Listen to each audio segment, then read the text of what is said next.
Hi, I'm Prue Fletcher. And I'm Desmier. We're thrilled to bring you our autumn market update.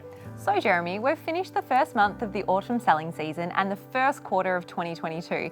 What have conditions been like for sellers and buyers so far in the property market? After the highs of last year, where pent-up demand and extremely low stock levels resulted in desperation buying and many over-the-top results, we're definitely seeing a more balanced market this year. February and March saw us have a really strong month in terms of both sales and listing volume across the entire Fletcher's group. And according to domain data, this is being seen across the board. Jeremy, how do you see the next quarter playing out in terms of both listings and buyer demand? With Easter school holidays and a federal election due in May, many sellers chose February, March and early April to sell. Even with the high stock volume and additional choices, sales results have generally remained strong. My prediction is that we will not see the same volume of listings after Easter that we saw in the first quarter. Additionally, many people that have recently sold will be entering the market as cashed up buyers, so we'll likely see buyer demand exceed supply again in the short term. And we're seeing that increase in choice translate to a few less bidders at some auctions. Tell us, what would your advice be to property buyers right now? Whilst we've seen a bit less urgency and fear of missing out from buyers, it's still important to get in front if you're keen on a property.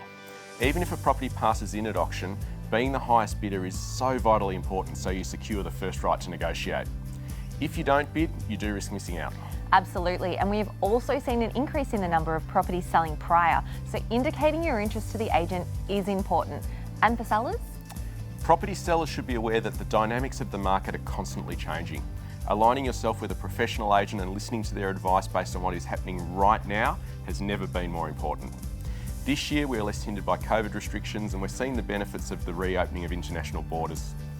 Investor activity has also picked up, which should translate to increased demand for units. And of course, interest rates have remained at record lows and the Reserve Bank is likely to wait until there is stronger wage growth before rates are increased. It's now been a year since Victoria's minimum rental standards came into effect, Prue. What impact has this had on the rental market? Yeah, look, it hasn't translated into an increase in rents or sales by our landlords. However, it has led to a number of critical safety risks being identified that our PM teams are handling with our rental providers. The minimum standards introduced from March 29 last year include heating, working bathroom and kitchen utilities, window coverings, ventilation and regular safety checks. There are always teething problems when significant legislative change occurs.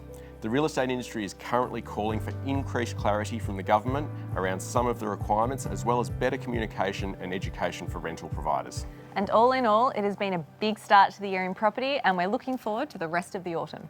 There may be a slight pause in activity due to the Easter break and of course the federal election due in May.